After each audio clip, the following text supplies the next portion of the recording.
immigrants. They're not supposed to be here.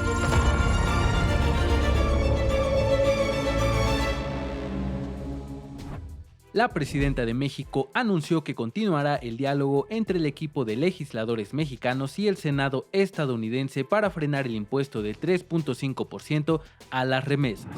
Los 10 centros de atención migratoria que forman parte del programa México Te Abraza continuarán funcionando para atender a personas repatriadas. La Corte Suprema de los Estados Unidos autorizó al gobierno de Donald Trump revocar el parol humanitario que brindaba asilo a más de 500,000 migrantes en ese país. Autoridades de Estados Unidos y Florida arrestaron a más de 100 migrantes indocumentados provenientes de Centroamérica, entre ellos ciudadanos mexicanos. Yo soy Emerson Segura y esto es TV Migrante Informa.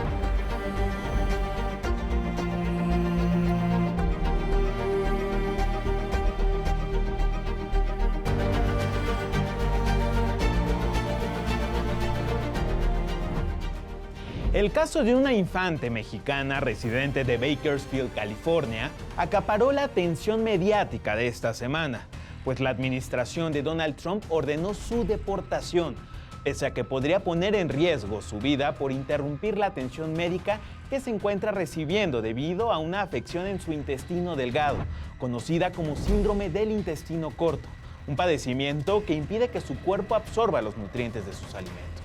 Sofía empezó su tratamiento en un hospital de Playa del Carmen, en México, donde permanecía conectada a sondas de alimentación las 24 horas del día. Desesperados, sus padres consiguieron un permiso de residencia humanitario para que Sofía recibiera una mejor atención en la Unión Americana. En 2024, Sofía ingresó al Hospital Infantil de Los Ángeles. Sin embargo, el mes pasado la familia recibió una notificación por correo electrónico por parte del Departamento de Seguridad Nacional, donde se le señaló al término de su estancia humanitaria y de sus autorizaciones de trabajo. El caso de la precaria condición de la menor llegó a manos de la Secretaría de Relaciones Exteriores, la cual, mediante un comunicado, detalló que los consulados tanto de Los Ángeles y Fresno están en contacto con los abogados de la familia para interceder por la menor ante legisladores de ese país. La complejidad de este caso refleja el limbo que acrecenta los temores de quienes buscan una oportunidad de vida en los Estados Unidos. Mi hija nació con síndrome de intestino corto y depende de un sistema especializado para sobrevivir. Debido a esta condición, tengo que conectarla a sondas gástricas 4 veces al día. Es un proceso que dura 1 hora. Mi hija está conectada 14 horas cada noche solo para sobrevivir. Sofía corre riesgo de morir si no recibe el tratamiento tan solo en par de horas. ¿Qué pasaría si regresamos a México?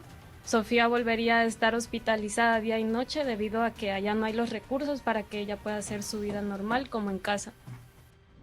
El escrutinio público impactó esta semana en la imagen de un Tom Homan, uno de los arquitectos principales de la política migratoria de Donald Trump y de los principales beneficiarios de la deportación y el encarcelamiento de quienes escogen la migración como una ruta de vida.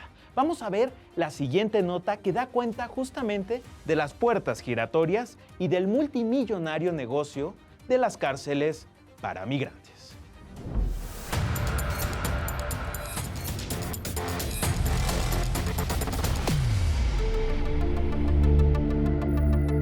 Tom Homan, conocido como el zar de la frontera en la administración de Donald Trump, recibió pagos y beneficios económicos de una de las principales empresas vinculadas a la industria de los centros de detención para migrantes antes de asumir su papel como alto funcionario en el área migratoria.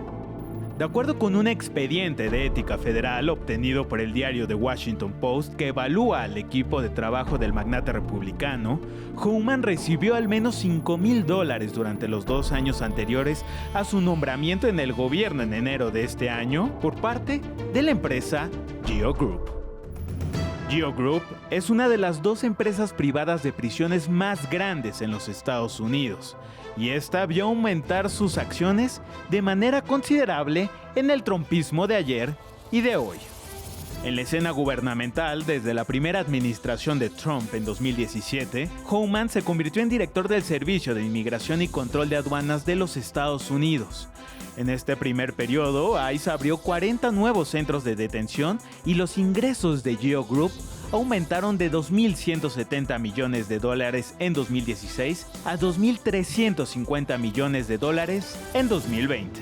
Este 2025, la compañía GEO Group obtuvo contratos para reabrir instalaciones en las ciudades de Nueva Jersey y Michigan, donde ya estima ingresos combinados de $130 millones. El director ejecutivo de GEO Group, David Donahue, ya pronostica a los inversores la expansión de su negocio, misma que además de los centros de detención migratorios, opera una línea de vuelos de deportación y el mayor programa de vigilancia para migrantes. Los vínculos de la empresa carcelaria con el gobierno republicano se reflejaron este año, cuando GEO Group, a través de su división de donaciones políticas, donó $500,000 para la toma de posesión de Donald Trump. En el ámbito político, personajes como el senador por Illinois Dick Durbin han expresado su inquietud ante la opacidad, así como posibles casos de conflicto de interés de Homan. Esta no es la primera vez que los vínculos de Tom Homan con el sector privado encienden las alertas. Allá en diciembre de 2024, el grupo de vigilancia Accountable US publicó un análisis que señalaba posibles conflictos con la firma de consultoría privada de Homeland Strategic Consulting, donde prometía ganancias de millones de dólares para sus clientes. El sitio web Homeland Strategic Consulting indica que la empresa de Homan ofrece asesoría y experiencia personalizada, perseguir adquisiciones y ganar contratos. Un lenguaje que sugiere que la firma activa ayuda a sus clientes a obtener contratos gubernamentales. Homan ha sido miembro de la organización del ala ultraconservadora Border 9/11, misma que enarbola un discurso xenófobo y racista ante el fenómeno migratorio. También está vinculado al Proyecto 2025, una agenda política promovida por The Heritage Foundation que busca ampliar el poder presidencial y reducir significativamente el tamaño de las agencias federales. Aunado a la polémica de sus ingresos irregulares, fuentes citadas por el medio estadounidense CBS News afirman que los gastos en seguridad del SAR fronterizo ascienden a cerca de $1 millón al mes, una suma que se aleja de la austeridad y el recorte de gastos incitado desde Washington. El aumento de deportaciones y las operaciones de detención configuran un incremento significativo en la demanda de estas instalaciones privadas, un hecho que ya intensifica las dudas sobre la transparencia y la ética de Tom Homan en la gestión migratoria. TV Migrante informa. GEO Group, esta empresa de la que hablamos, no solo encontró su fuente de riqueza en las cárceles para migrantes, sino también en la tecnología para perseguirlos. La empresa de prisiones privada de los Estados Unidos con sede en Florida desempeña un papel importante en la extensión de la vigilancia y el monitoreo de los migrantes.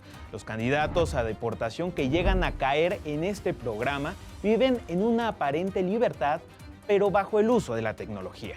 Detrás de este espejismo se extiende la vigilancia y el monitoreo constante por parte de las autoridades. Esta situación, que pone en relieve el papel de la tecnología en la vigilancia de las fronteras, abriendo vías lucrativas para la industria privada y la ampliación de la autoridad gubernamental.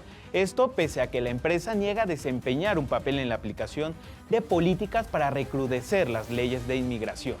El ejemplo más contundente de la aplicación de este programa de GEO Group de vigilancia tecnológico se remonta allá en 2019, durante el primer gobierno de Donald Trump, cuando agentes de Mississippi utilizaron los datos obtenidos con herramientas de GEO Group para detectar y perseguir migrantes. El operativo resultó en la detención de 680 personas. Las citas rutinarias a los tribunales de inmigración se han convertido en una trampa para los migrantes que deben asistir a ellos para continuar con sus procesos de regulación. Una situación que el Servicio de Inmigración y Control de Aduanas ha aprovechado para idear sus nuevas estrategias de arresto a lo largo del país. En diversos estados, las imágenes de personas siendo detenidas en sus citas en las cortes de inmigración despiertan una inquietud en los procesos migratorios fuera de las salas de audiencia, donde oficiales vestidos de civil mantienen la vigía desde las sombras de los tribunales y proceden a arrestar a estas personas. Estas acciones son desafortunadas, pues los migrantes no pueden eludir sus citas, ya que en automático la actual administración de Donald Trump les podría generar una orden de deportación por ausencia, convirtiendo la asistencia a las cortes en un dilema que desmorona los lugares de acogida para la comunidad migrante.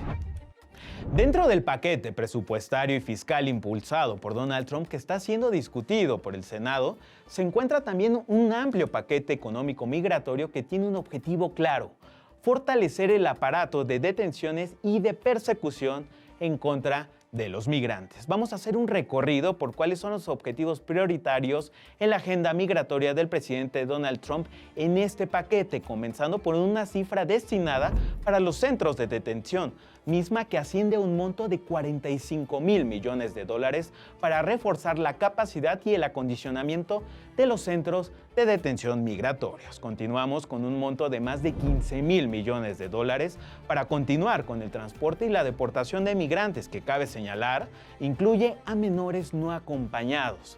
Posteriormente, un monto de más de $1,600 millones para fortalecer la cooperación de los estados con el ICE, donde el pico del crecimiento del Acuerdo 287 indica la injerencia del ICE en arrestos por delitos menores como conducir sin licencia en los estados del país. Hay que recordar que estados como Texas y Florida han presionado a las agencias estatales a firmar convenios como este con ICE.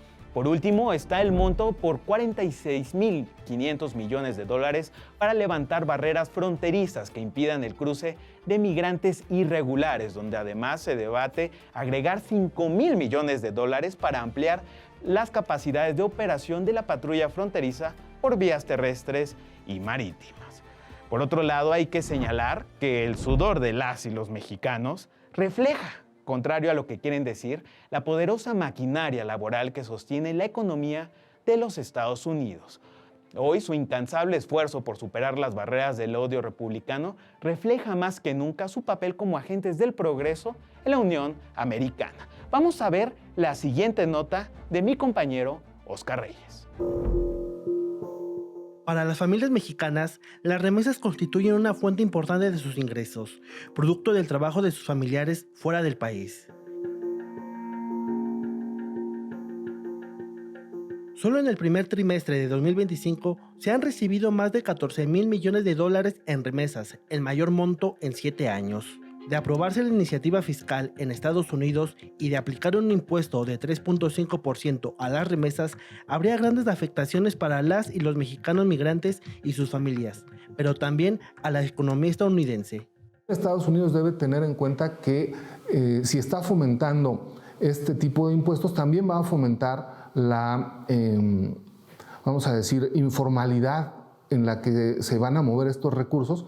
La mayor parte de los recursos se transfieren ya, pues por, valga la redundancia, transferencias electrónicas que están bien identificadas, y ahora pues eso fomentaría la informalidad. Incluso los migrantes de todas las nacionalidades buscarían nuevas formas de enviar remesas. Están buscando ya la forma en que no se paga este impuesto, ¿no? Mecanismos informales, cruzar la frontera, enviar dinero o recursos por paquetería, etcétera, ¿no? Entonces, todavía es muy incierto cuánto se va a recaudar, si esta medida va a ser efectiva o no.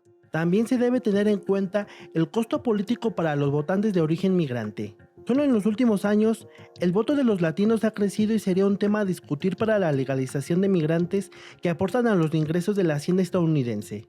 Quizás también en Estados Unidos debería estarse debatiendo cuál va a ser el costo político de implementar esta medida o no, tanto para votantes, vamos a decir, ciudadanos norteamericanos, como entre los ciudadanos también norteamericanos, pero de origen mexicano. Debería estar en el debate si al pagar estos impuestos los trabajadores podrían optar, o sería un paso en el camino hacia la legalización, qué derechos van a tener también si pagan este impuesto. Aunque se aplicara este nuevo impuesto, solo aplicaría para menos de la mitad de los mexicanos que viven en Estados Unidos, ya que buena parte cuenta con la nacionalidad estadounidense.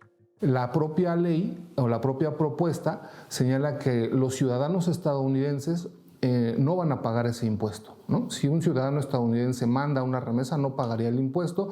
Si algún trabajador tiene un número de seguridad social válido, tampoco va a pagar el impuesto, o lo pagaría, pero se lo regresarían en su declaración anual. Con imágenes de Fernando Jiménez, Oscar Reyes.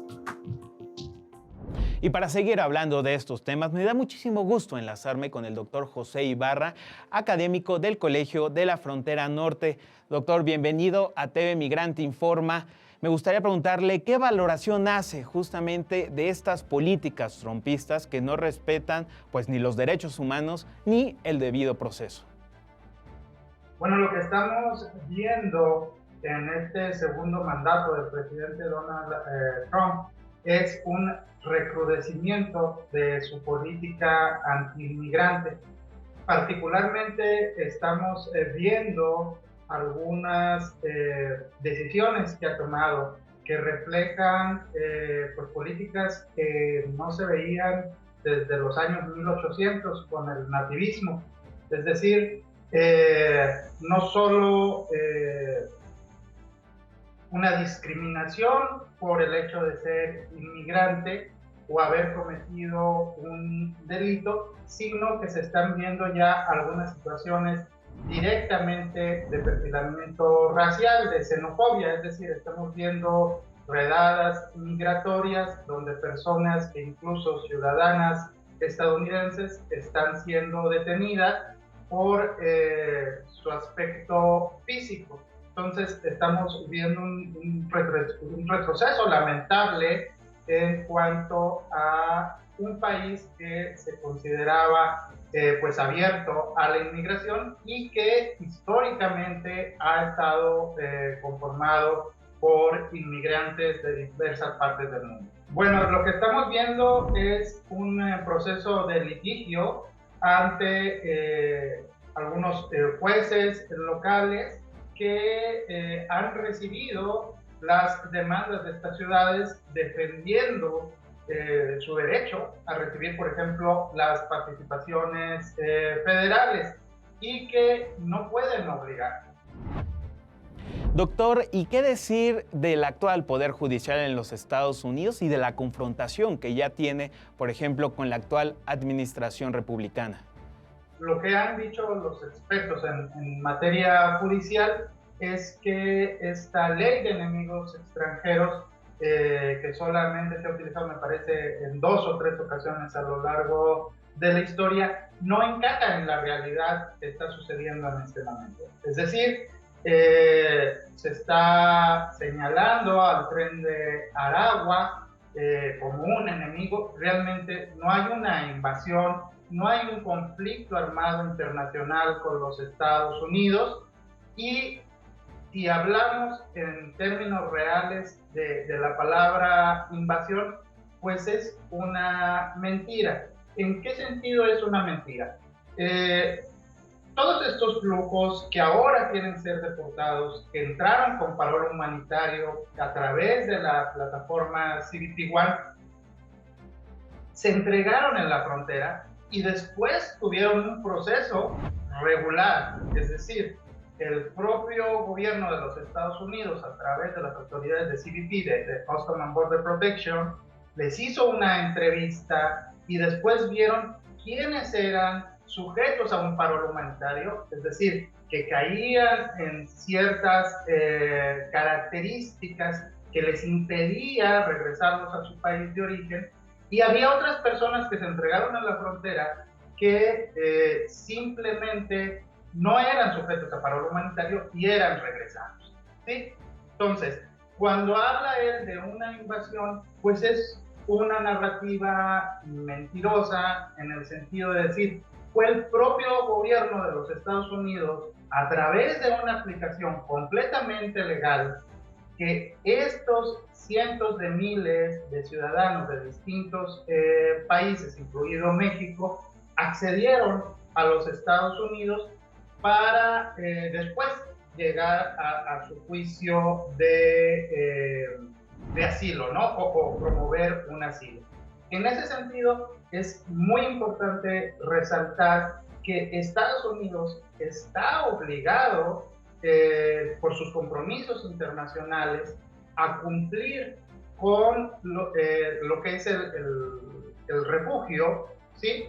Con aquellas personas que tienen ciertas características, es decir, que vienen huyendo de situaciones de conflicto armado interno en sus países de origen. Hablemos, por ejemplo, el caso de Ecuador, que es uno de los principales flujos que tiene un conflicto armado interno declarado, de conflictos políticos también, el caso nicaragüense, en algunos casos el caso venezolano, el caso cubano, en el caso haitiano también estamos hablando de conflictos de violencia muy fuertes, y el propio México con el desplazamiento forzado interno. Entonces, en ese sentido, el querer hacer estas deportaciones masivas nos lleva a concluir que el gobierno de los Estados Unidos está faltando a sus compromisos con el marco internacional de otorgar refugio a aquellas personas que van huyendo. Y por eso era tan importante pues esta aplicación que les permitía diferenciar caso de caso y ver quién entrara y quién no entrara. Entonces, aquí lo que yo señalaría es que la comunidad internacional, es decir, el resto de los países, deben de hacer el señalamiento de que no hay un cumplimiento a los compromisos de acoger a los refugiados. ¿Sí? Eso, a mi consideración, es lo más grave que está sucediendo. Cuando es una migración que es por motivos económicos, bueno, son otras las circunstancias, pero cuando son personas desplazadas internacionales que están llegando a pedir un refugio porque su vida corre peligro si regresan al lugar de donde nacieron, se presenta la situación más grave de este panorama que está ocurriendo. Muchas gracias, doctor, por estar aquí en TV Migrante Informa. Y nos vamos con más información. Después de meses de negociaciones, la familia Abed se reunió con Shadi Abad, quien lleva más de 5 años refugiado en nuestro país. Ellas y ellos se han convertido en la primera familia de refugiados palestinos en llegar a México tras casi 2 años del conflicto bélico en la Franja de Gaza. Gracias, México. Gracias por todo. Gracias por ayudar a mi familia. Gracias por salvar 18 personas. Gracias por la gente que crear mi familia aquí, como buscar la vida. Pues mi familia por el viaje están muy cansados. Y gracias por el colectivo de Gaza México. Gracias por el gobierno que salvar 18 personas. El padre de Shadi, Kamal Abed, originario de Jabalia, en el norte de Gaza, huyó a México hace 16 años en búsqueda de mejores oportunidades después de que su negocio de mármol fuera destruido en conflictos militares. Algunas personas los recibieron en el aeropuerto de la Ciudad de México, donde los esperaban con carteles y banderas de Palestina. En total fueron 18 personas las que lograron ingresar a territorio mexicano, entre ellas un total de 8 niñas y niños. El viaje de la familia Abed a México contó con la ayuda de un colectivo que trabajó para conseguir un pasaje seguro para la familia.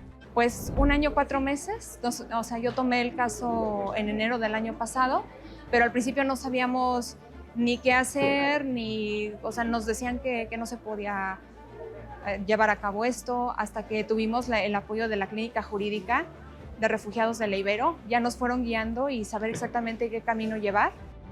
Esperanza, feminidad y migración son el cultivo que dio origen a la antología literaria Somos Chicanas, un libro cuyas páginas son la senda que lleva hacia la afirmación humana, política e histórica de las mujeres chicanas. La historia es de mi compañero Oscar Reyes. La diversidad de pensamientos de mujeres que están unidas por la migración, la resistencia y la poesía quedó plasmada en la antología Somos Chicanas, que recoge la obra de más de 80 escritoras de diferentes latitudes que residen en Estados Unidos. Esta antología representa más que 80 autoras, escritoras chicanas Es una antología multigénero, tiene poesía, ficción, autoficción, totalmente chicana. Una hija orgullosa de una mamá chicana, nacida aquí en Los Ángeles. Es también cultivar y tal vez conocer por primera vez nuestras raíces indígenas, pero más que nada es también una conexión con la tierra, con la madre tierra y excavar esas raíces indígenas, explorarlas. En medio de las deportaciones masivas y las medidas antimigrantes del presidente Donald Trump, escribir se convierte en una forma de protesta y resistencia. Personas y poderes como el presidente actual, cuando él está tratando de traer miedo a nuestras comunidades, levantar la voz es sumamente importante, porque no vamos a escondernos más. Escribir y crear arte, movimiento, poesía, libros, etcétera, es resistir porque estamos documentando nuestra existencia. En los tiempos convulsos, para las y los migrantes, la poesía es una nueva forma de explorar la identidad humana. Estamos levantando la voz para no quedarnos en silencio, porque es sumamente importante documentar nuestras experiencias humanas, ¿verdad? Estamos explorando en este libro, Somos Chicanas, nuestra identidad humana, no solamente como chicanas, pero en nuestra totalidad, como personas físicas, espirituales, intelectuales. Muchas gracias por estar en este programa de TV Migrante Informa. Yo soy Emerson Segura y no se pierda todo nuestro contenido en nuestras redes sociales en @tvmigrante, en la plataforma digital de los medios públicos MX Plus, en Altavoz Radio y desde luego en TV Migrante y en Canal 14. Hasta la próxima.